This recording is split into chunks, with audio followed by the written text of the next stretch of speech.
I'm Dr. Christy, and this is Climbing Fish Parenting, practical parenting strategies in 20 minutes or less. I'm a psychologist and behavior analyst, and I work with exhausted, overwhelmed parents who feel like they've tried everything and nothing works. If you're listening to this while folding the laundry, hiding in your car, or wishing bedtime would just end already, you're in the right place. If your teenager holds it together everywhere else but falls apart at home, this episode is for you. By the end, you'll understand why the irritability, the withdrawal, the Sunday night stomach aches aren't typical teen behavior and what they're actually telling you. Ready to transform your parenting journey? Let's dive in.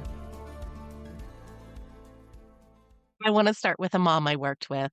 I'm going to call her daughter Lindsay. Lindsay was 16. Good grades, quiet, the kind of kid teachers describe as a pleasure to have in class. She never caused problems. She never asked for much. By every external measure, she was fine. The first sign wasn't Lindsay. It was the shower drain. It kept clogging more than once. The family used Draino. They snaked it themselves. Eventually, they called a plumber. And still, it kept happening. Nobody connected it to Lindsay, because why would they? Shower drains clog.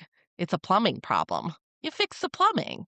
And then one afternoon, her mom went into Lindsay's room to put some laundry away. The bed was unmade, which was unusual for Lindsay, who kept her room neat. Her mom went to smooth the comforter out, and she saw it. A clump of hair on the pillow. Something made her pause. Not panic, not yet. Just pause. The way you pause when something is slightly wrong and your body knows it before your brain does. She stood there for a moment, and then she thought about the drain, and the pieces started moving toward each other in a way she didn't really want them to. Lindsay had been pulling out her hair, not in obvious patches. She was careful. She was strategic. She pulled from underneath where it wouldn't show. She'd been doing it for months, long enough that it was clogging the drain, long enough that it'd become a system, and nobody had known.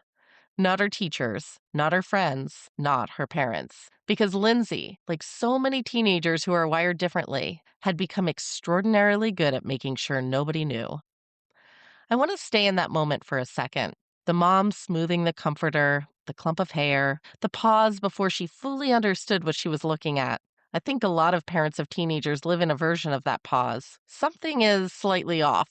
The drain keeps clogging. The bedroom door is always closed. The headaches that show up every Sunday evening without fail. The grumpiness that sleep doesn't fix. The tears that come without obvious cause. The loss of interest in things they used to love. And you pause, and something in you knows, and something in you really doesn't want to know. I want to talk about what you might be looking at when you pause, because Lindsay's story is one version of it, and there are others. Last week, I talked about the child who saves their worst for you, the after-school crash, the parking lot meltdown, the dinner table explosion. If you didn't hear that episode, go back and listen. It's the foundation for what I'm building on today. In younger kids, the holding it together tends to be visible when it breaks. The meltdown is loud. The dysregulation is obvious. You know something is wrong because the something wrong is right in front of you. But in teenagers, it's different because teenagers have more tools for managing the appearance of fine. They've had more practice. They're more aware of what fine is supposed to look like. And they are, many of them, working extraordinarily hard to maintain that appearance in every environment, except the one where they finally feel safe enough to stop. What the holding it together looks like when it starts to spill in teenagers exists on a spectrum. And I want to name that spectrum, from the subtle end to the more serious end, because all of it is the same thing wearing different clothes. On the subtle end, chronic headaches, especially Sunday evenings and Monday mornings, fatigue that sleep doesn't fix, grumpiness and irritability at home that seems disproportionate to whatever triggered it, withdrawal, straight to their room, one-word answers, doors closed, stomach aches without a medical explanation, crying without obvious cause, losing interest in things they used to love. Those are not small things. They're the system telling you something. They're the holding it together starting to leak before it fully breaks. Further along the spectrum, anxiety that's been managed at school but's erupting at home in ways that are hard to contain. OCD presentations, hand washing, checking behaviors, rituals that have quietly taken hold because the rituals give a sense of control when everything else feels uncontrollable. disordered eating, which in teenagers who are wired differently in masking is significantly underrepresented in the research and significantly overpresent in the clinical reality I see every day. And then there's what Lindsay was doing: non suicidal self injury, hair pulling, skin picking, cutting, behaviors that provide immediate temporary relief to a nervous system that's been running at capacity for too long and has found the fastest available exit valve.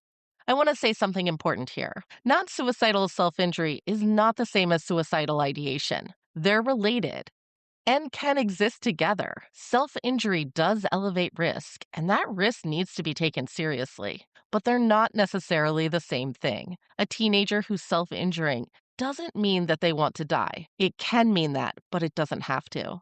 There are often teenagers who are desperate to stop the pain, and they found something that works in the short term. That distinction matters enormously for how you respond in the moment.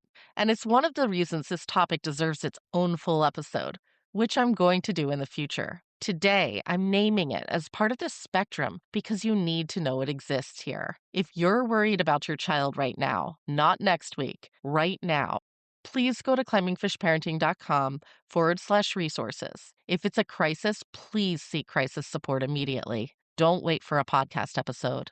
The research tells us that the prevalence of non suicidal self injury in adolescents with ADHD is significantly elevated. Somewhere between 20 and 35% of adolescents with ADHD engage in non suicidal self injury at some point, compared to roughly 15 to 20% in the general adolescent population. For autistic adolescents, the numbers are comparable or potentially higher. The research is less consistent, partly because self injurious behavior has historically been measured differently in autism research, and partly because the autistic perspective has been largely absent from how that research was designed and conducted. That's a gap worth naming. The field is working to correct it, but the families I work with have been living ahead of that correction for a long time. I also want to say, before I go any further, that most of this research was done on male children, which means if your child isn't male or doesn't present the way textbooks describe it, the research is even further behind your reality. If your teenager has been told they don't look like they have ADHD or autism, that's not a reflection of your child. That's a reflection of who the research was built around. And in the masking literature specifically, which is the research most relevant to what I'm describing today, this gap has done real clinical damage. Teenagers who aren't male have gone undiagnosed longest, have been told longest that they're fine, have been holding it together longest without anyone looking underneath the fine to ask what it was costing them. You may have been living on the wrong side of that disconnect for years. I want you to know that. Back to Lindsay. Her mom found the hair on the pillow and the pieces moved toward each other, and she did what most parents do in that moment. She went to her daughter. She confronted her. It did not go well. Lindsay came at her with anger, denial, minimizing. It's not a big deal. You're overreacting. I'm fine. The wall went up so fast and so completely that her mom walked away from that conversation feeling like she'd done something wrong, like she had made it worse by seeing it. I want to tell you something about that wall, because I think it's one of the most misread moments in parenting a teenager who's wired differently. Brene Brown's research on shame tells us something that every parent of a teenager needs to hear. Shame, the feeling of being fundamentally flawed, of having something wrong with you that, if seen, would make you unworthy of connection. Shame cannot survive being witnessed. And when we feel shame, the fastest way to make the witness retreat is to attack. Anger is shame's bodyguard.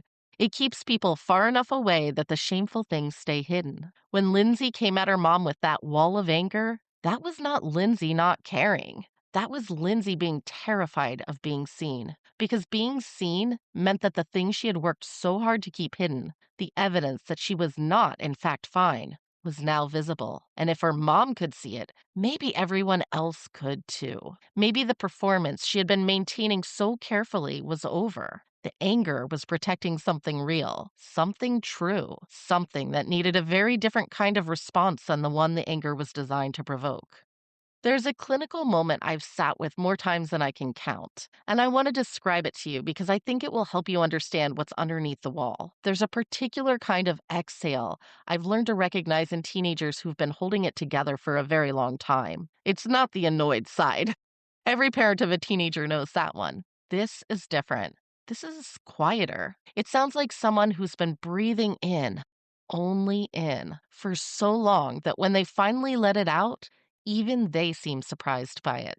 I've sat with teenagers in my office and watched that exhale happen. And what comes out with it is rarely what the parents expected. They say it feels hard.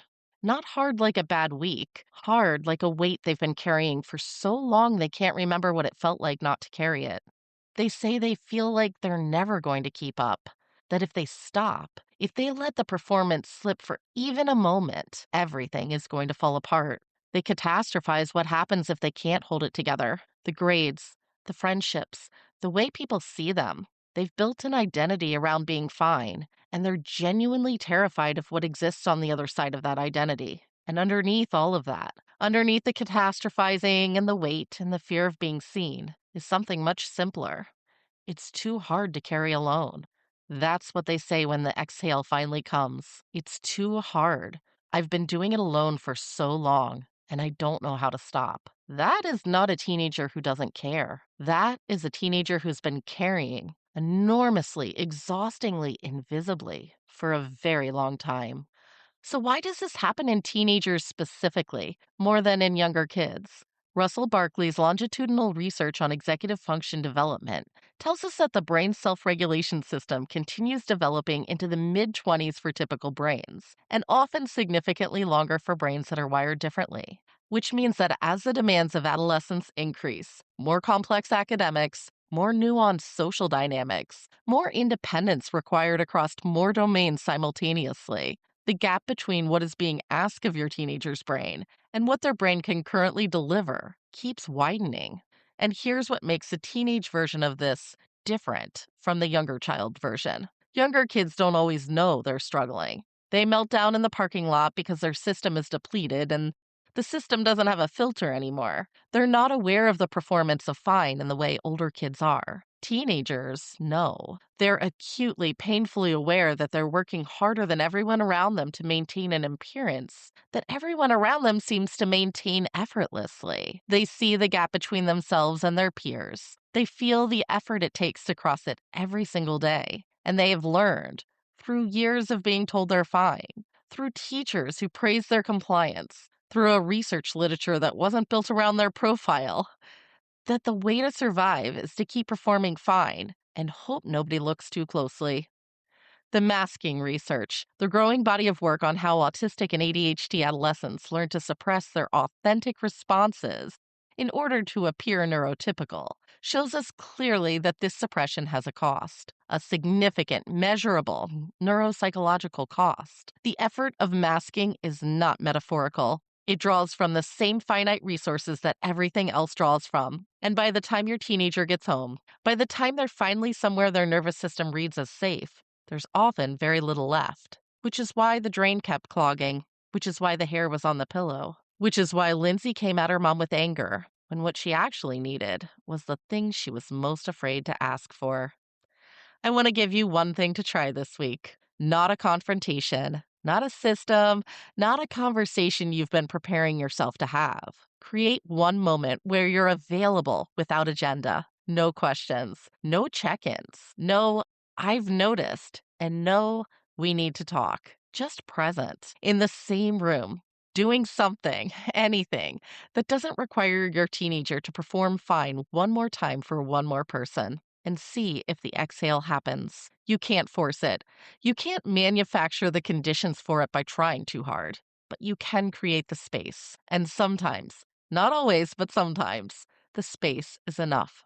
If the exhale does happen, if something comes out that surprises you, resist the urge to fix it immediately. Resist the urge to ask a bunch of follow up questions. Resist the urge to reassure too quickly. Just stay. Because the most powerful thing you can do in that moment is not retreat, not be overwhelmed by what you're hearing. Just stay. That's it. One moment, available without agenda. See what happens. In 2 weeks, I'm doing a free live training called When Everyone Else Says Your Kid is Fine. And I want to tell you why it's different from what we talked about today. Today, we named what it looks like: the drain, the pillow, the exhale, the wall of anger protecting something real underneath. Today was about recognition, about giving you language for something you may have been watching without knowing what you were seeing. The webinar is about why your teenager or your younger child seems like a completely different kid depending on where they are. Why the holding it together is so predictable in some environments and not others. Why the same child who's fine at school is Lindsay at home. There's a reason for all of that that's more specific and more readable than it probably feels right now. And the webinar is where we learn to read it. These are genuinely different conversations. You need both. Details are coming. Make sure you're on the newsletter list so you don't miss them. www.climbingfishparenting.com/newsletter sign up. All right, that's it for today. Lindsay's story is not rare. The exhale that finally comes when someone stays long enough to let it be is one of the most satisfying, heartbreaking, but hopeful things you can hear. Your teenager who's holding it together all day is not fine. They're working, invisibly, exhaustingly alone until they're not alone anymore, until you create the one moment where they don't have to perform fine for just one more minute and you stay. That's the pond, right there in your living room on a Tuesday evening when nothing special is happening and you're just there. That strategy I just gave you, it's the whole climbing fish philosophy in action. There's a quote, "Everybody's a genius. But if you judge a fish by its ability to climb a tree, it will live its whole life believing it's stupid." Your kid isn't broken. Your parenting isn't broken. Sometimes we're just asking our fish to climb trees. That's what we fix here. I'm Dr. Christy, and I'll see you next week.